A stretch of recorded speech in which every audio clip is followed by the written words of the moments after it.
The African American Legend series highlights the accomplishments of blacks in areas as varied as politics, sports, aviation, business, literature, education, and religion.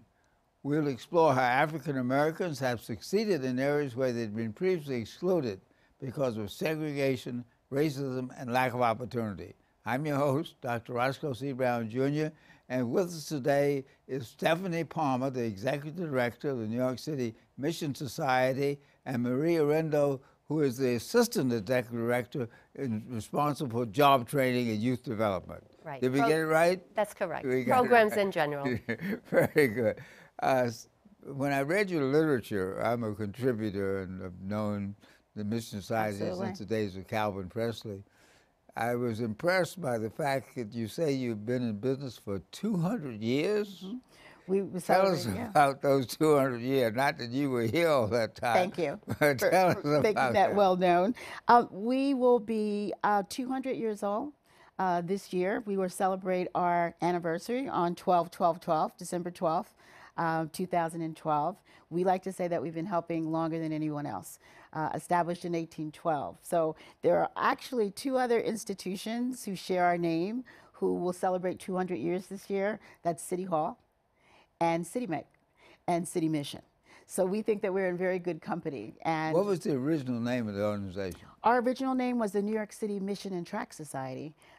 We now think about the robust not-for-profit sector that exists today that didn't exist. And the only organizations who were engaged in this work were religious institutions, New York City Mission Society being the first to sort of lead the society movement.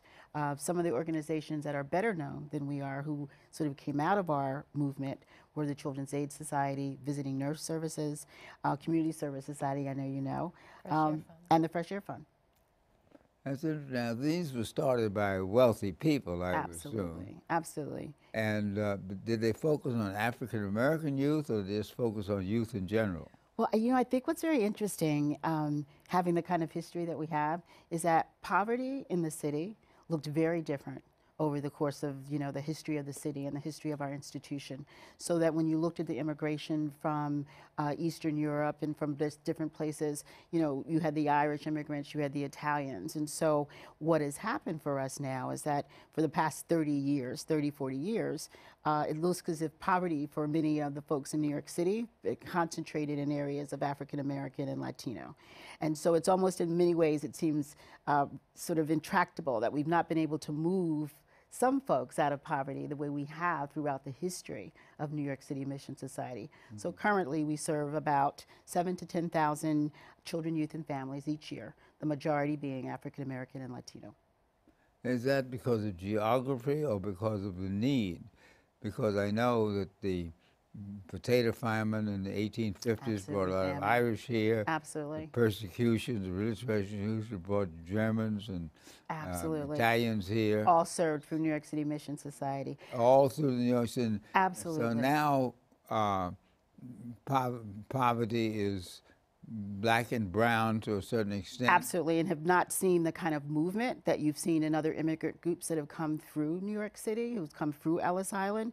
And for us, it is about the need, so that we focus our attention and our efforts in what I call communities of longstanding need, be it Harlem, the Lower East Side, Brownsville and Brooklyn, or the South Bronx, which is where most of our activities currently take place. I often think about the question they ask on television, where would we be without the Mission Society? What do you do that gives us a positive answer to that question? What are some of the other things you do? We do a lot of things, and so I'm going to let Maria answer some of that, but I do want to talk about... I'm going to get to Maria, and we need jobs for our young people. Absolutely, but I want to talk about one of the things that I think makes us very unique is that it was the philosophy of really responding to the needs of the poor and being flexible in that response. So whatever those issues were, we were there. Many of organizations who do similar work have started charter schools.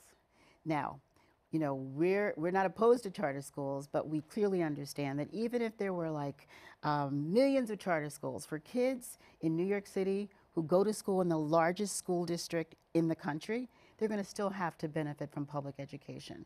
So that our board made a decision years ago that for us, school reform needed to happen in individual buildings. So we are in schools in Harlem, in Brownsville, in the Lower East Side, in the South Bronx, because we really feel that those young people who don't get picked for lotteries Now, when still you have a say right we're to. in those schools, you mean after-school programs or support programs during the school year? Supports programs during the school year, attendance improvement programs, dropout prevention programs, out of school time programs, making sure that there's a safe space for young people, and also working closely with principals. I think one of the toughest jobs in New York City is a school principal, so that we want that principal to know we are part of their team. You know, we are there to improve the outcomes for children in those schools. So that's some of the work that we do that people may not know about. One of the most recent projects, which is really close to my heart, has to do with Operation Snug. That's our gun violence prevention program. It seems to us in working with young people that everybody has a gun, that it just seems very easy to get them. And when we talk to some of our young people about why they carry a gun, their response to us is that other kids have guns, that they're not going to be Very able to protect them. interesting. Back in the 50s and 60s, there was concern about carrying knives. Exactly, do you believe? And they had the youth Amazing. board, and they worked with the gangs Remember and that. so on. Absolutely. And now, because of the ease of guns and the ignorance that people have Absolutely. about the use of guns, Absolutely. it's really a major, major tragedy. Well, Now, I want to get to Maria because I understand that you help to get these young people to get some money in their pocket That's by getting them correct. jobs. That's correct. Tell me, what's the scope of your job program, and then what are you focusing on right now? Right now we're focusing on the Summer Youth Employment Program. We're 2 weeks away from the start of summer when young people have left school for the semester and now are looking for opportunities to sustain themselves. We work with the New York City Department of Youth and Community Development, which is a city agency that through whom the federal dollars channel, those federal dollars that are available to young people. The money for this job program is mainly federal money or state money or some They're city money? primarily federal money. And so organizations such as New York City Mission Society receive grants, and that allows us to place the young people that we work closely with in our communities in jobs. I have to tell you, we will probably, through the Summer Youth Employment Program this year, serve approximately 300 young people, teens, between the ages of 14 and 21, but we will have probably 1,500 young people apply for those jobs. So very clearly the demand is much greater than the opportunities that we're able to provide. That's what we do in the summer. Well, let me see that if there's a federal program that supports the cost of hiring these young people, what about a business person who says, I just want to give a kid a chance to make some money in the summer? Can they get in the program? The organization that, the city agency that I mentioned that funds the program, the DYCD, works with the private sector to enhance the dollars to increase the amount of funds that are available to employ young people. So when I say that we have, unfortunately, a very small citywide federal program, do know that it is enhanced with private dollars. So DYCD makes a great effort to include the corporate sector as responsible partners in that effort. Now, this is not make work. These are actual jobs where people do things Absolutely. that are productive. Many of these young people, when you see kids in the summer going around with little ones who have different colored T-shirts on, going on bus trips, they support not-for-profit organizations who run summer day camp programs in the parks. If these young people were not there, those programs wouldn't happen. So they really are providing valuable services, not just to the community, but to the organizations that employ them. I also wanted to add something that Maria was talking about in terms of the federal money. In the past, also tax levy dollars. City tax levy dollars have been part of a pool that went to expand the number of summer jobs. One of the things that happens continually is when the mayor passes his budget, which we hope, has it been passed? I think it may be this week that we're hoping that we'll see it passed. They'll cut out summer jobs, and then the council, when they do what we call the dance, to put those jobs back. But in the meantime, There are parents who come to our doors saying, can my kid get a job? We won't know that, until the council and the mayor's office reconcile those budgets. So we're always playing catch up. And that's unfortunate because, as I said to you earlier, New York City has the distinction of being the toughest place in the country for a young person to get a job. And when you look at the unemployment rates in the communities that we serve, for many of these young people, it's the first thing they'll do that talks about leadership and responsibility and accountability. And not having that experience, I think, is so unfortunate. Well, now, what are the jobs? You talked about working with nonprofits, but can they work in an office? Can they work in a machine shop? Can they work in an automobile repair shop? What are some of the jobs? Primarily, the jobs are in the not-for-profit sector. So they are in day camps, they're in hospitals, they're in parks. A few jobs are made available in offices. We do have young people who work in offices. You asked, are they real jobs? They are real jobs. We have employers, organizations, especially day camps, who are clamoring for us to be able to place young people with them. The other thing I want to say about this Summer Youth Employment Program, I think we have this misconception that young people want a job because they want to buy shoes, right, and they want to buy clothes, and they want to be able to go to the movies. What we are finding is that these jobs are supporting families. Families rely on having these young people work so that they can contribute to the household, so they can help to pay for food, so they can help to pay for the needs of younger siblings. So not only are the young people engaged in real work, they are contributing to the running of their households. But these young people were in school, so when they're in school, do they also have work after school? Do you have programs that give them work after school too? We have a very specific program. We're in partnership with the New York City Department of Education in the implementation of what they call transfer schools. Transfer schools are small schools, public schools, under the Department of Education that are specifically designed to serve overaged and undercredited young people. What that means is that these are young people who are pretty much, if they don't receive some type of intervention, a potential high school dropout. And we are partners in these schools. We're not there after school, we're there during the day. We are true partners with the principals and the school administrators and the teachers of those schools. One of the components of those programs is what's called Learning to Work. And in Learning to Work, we provide internships to those students. So they are motivated, number one, to stay in school, to get that Regents diploma in time, by the time they complete their studies, and also to work, gain work experience. They are older. Their next step, hopefully, will be going into college, but it'll also be to get a job. So it's good preparation. What is the most important thing you do with these young people in school to motivate them to stay in school and learn how to work? What's the most important thing, Stephanie? I think it's something that I heard you talk about, the idea of providing hope and opportunity. It is, I can't talk about how important that is, and I think someone did that for me, to believe that I could be anything or do anything that I wanted to do. And my training as a former classroom teacher, there is clearly a connection between teacher expectations and outcomes for children. If you believe in them, they will rise to the occasion. And so for us, it's just about acknowledging the dignity and the respect that they want, that they value, that they deserve. And so for us, it's the context. We can talk about reading, we could talk about job skills, but it really is the context in which it's delivered. Do you know? We see ourselves as a parallel family. You know, if your son or my son needed tutoring, we wouldn't give him a piece of paper and say, okay, here's a menu of services that you can apply for. You go out and grab him if he's not coming in and doing those services and saying, sit your little butt down.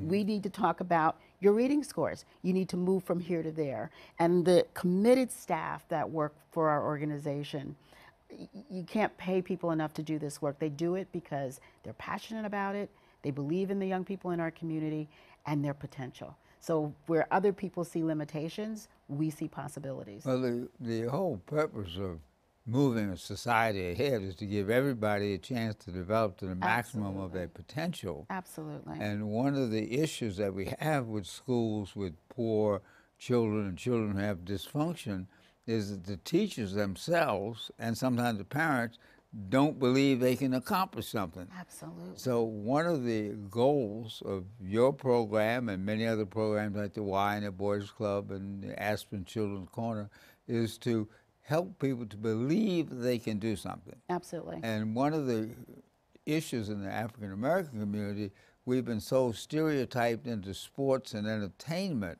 as a way of getting ahead, where only a fraction of those people will ever get there. One out of a couple 100,000 get to the top, whereas everybody can get the skills to work in an office, to work as a scientist, to work as a technician, to work as a nurse, and believe in themselves. And of course, that's what the Mission Society does, that's what you do, that's what I try to do. But the question is, how do you get around some of the negatives? So some of the parents have these negatives. Some of the kids have these negatives themselves. Well, Maria, what do you do when you meet a kid who's negative and toward work? How do you work with them? First of all, I want to say that a key partner for New York City Mission Society are the parents. Absolutely. At the end of the day, we could be with the young children, you know, with children in an after-school program, in a community center, during the summer, but at the end of the day, they're going home. Do you actually require the parents to come we and do. We have introduce themselves absolutely. and see you? We're partners with them in their children's education and their growth and development. So you know the parents. Absolutely. The parents know we don't marginalize parents. So suppose the parents don't come. Then we go out. We go out to their houses. We go to knock on people's the homes. doors. We basically say, we're here to talk to you. You know, we will go into any community where our young people are to work with parents. And you know what? That's probably some of the most important work we do, is looking and identifying fragile families and being able to be a coach and a support to basically talk about the kinds of issues that, and the stresses that, you know, medical issues. You know, we may have a parent who, you know, is suffering from obesity, diabetes, is so overweight they can't leave their apartment, and doesn't understand why they can't have their 11-year-old skip school to go out and do things for them. You know, making parents understand that it's about changing behavior, but you're not going to change somebody's behavior unless they believe that you genuinely care about them. But yet you respect them and care Absolutely, absolutely. Now, the children you serve now are primarily Latino, African American, but I assume you serve some white children as well. Do you find any cultural difference in the way in which the parents relate to their children? Do you want to? Maria? That's a very interesting question. I don't think so. I think Every parent wants the same thing. every parent But wants every the same culture thing. has a different way of how do you relate to elders, how do you relate to people, when do you say please and when you say gracias and But so you know what? on. But I think those are some of the issues Exactly. that make dealing with poverty and Absolutely. low-income status much more difficult. As a matter of Absolutely. fact, in China, which has 1.2 billion people and have a rising upper class, I understand now there are more millionaires Yes, in China absolutely. than anywhere else in the world, but they have a large number, hundreds of millions of people who are not in the mainstream. And their concern is, how do you integrate this? Because many of us don't realize how many different ethnic groups. We got 186 Oh, here. please, China absolutely. must have twice as many ethnic groups. So how do you do that? You're the leader. You're the one who tells me what to do. Well, absolutely. Well, you know what?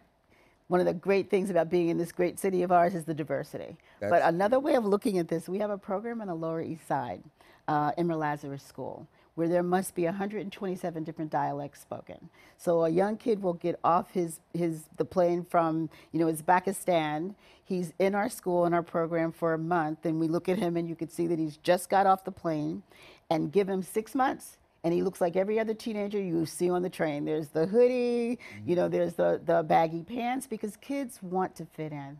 They want to be part of that culture. And so I think the challenge for parents is understanding that, you know what, kids in many ways all want the same thing. They don't want to stand out. They want to be part of that group. And it's amazing how fast kids can assimilate, you know, good as well as bad.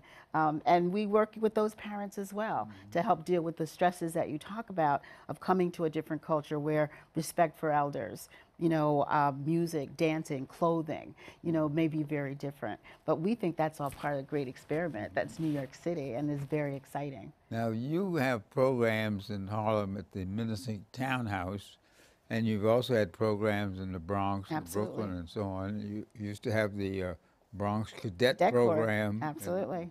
And how do you decide which program you're going to put where? I think for us, the geography becomes important in terms of what we call communities of longstanding need. In those areas where poverty seems to be intractable, where we haven't been able to move people out, that's our focus area. So programs there. And we find that a lot of the issues in those communities are the same. Undereducated, underemployed, medical deficits, medical care deficits. You know, a lot of these problems aren't new. We know what they are. And so our strategies are designed to deal with those issues in those communities where they are most prevalent. So if it's a foster care prevention program, if it's a dropout prevention program, if it's a teen pregnancy prevention program, there's that work that goes on. But I do want to add that what I think distinguishes our program is that we're changing the debate. Our expectation from our young people is leadership, not just finishing high school. We don't want to have the debate about high school. That should be a given. In a service economy, which New York City is, we shouldn't be talking about dropout rates. We should be talking about college graduation rates. So for us, leading your community, the opportunity to be a leader in your community is the expectation that we have of all of the young people who we deal with. How much do you involve the local business community, the local bodega owner, the local pharmacy owner, one at the gasoline station? How much do you involve them? Because a community is a group of folks. Absolutely. And if one part of the community says this part isn't worthy and this one is better, that's a problem. And I know your agency for years has focused on bringing the community together. Absolutely. Many of our programs have advisory boards where we basically go out to folks in the community, the business community, neighborhood residents, the neighborhood block association, the community board, to bring them into that building to serve as advisors for different programs that we have. We want to make them aware. We know that it's important to have a relationship with the police. It's important to have a relationship with the schools. It's important to have, we have a relationship with Harlem Hospital so that when there's a shooting or a stabbing, they reach out to us.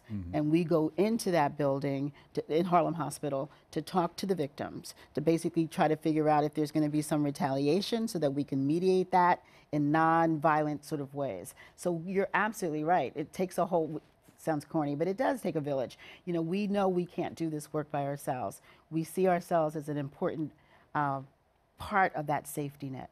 But you're absolutely right. It's about the community. Now, in order to do this, you need money. And how do you get your money? You got some money from the feds, not enough. You've got some from the private sector, not enough. You have a big fundraiser coming up in the fall to celebrate these 200 years.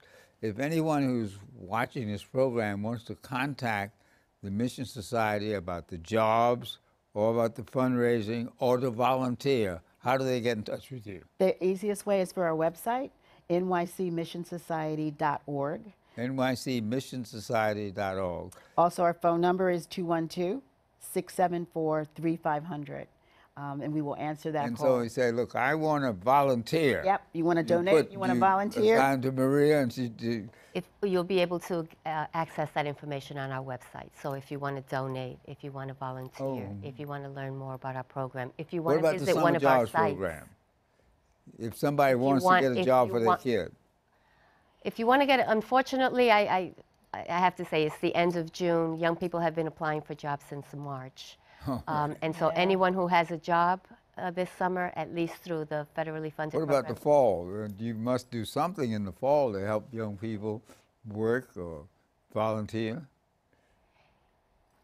They can contact us. You know, See, one of the things I want to say, I'm sorry, excuse me, is there are clearly not enough paid opportunities for all of the young people who need them. but we can provide work experiences, and we can provide work experiences through volunteer opportunities and community service learning. So young people can contact us. They can come to the townhouse and work with our young people and begin to get work experience, so that when there's an opportunity for them to apply for a job again, they're going to have some work experience on their resume. You also have a camp, too.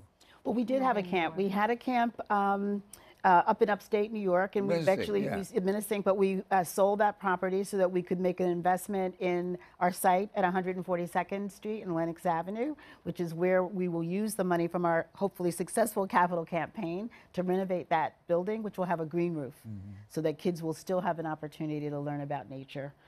So we're very excited about it. Again, our 200th anniversary. Yeah, the New York City Mission Society and people like Stephanie Palmer and Maria Orengo really give us hope, because that's what it's all about, hope and programs that help people. Absolutely. So I want to thank both Maria and Stephanie for being with us on today's African American Legend. And thank you. very It's an much. inspiration to be in your presence, as always. Thank you. Okay, very nice. Thank you.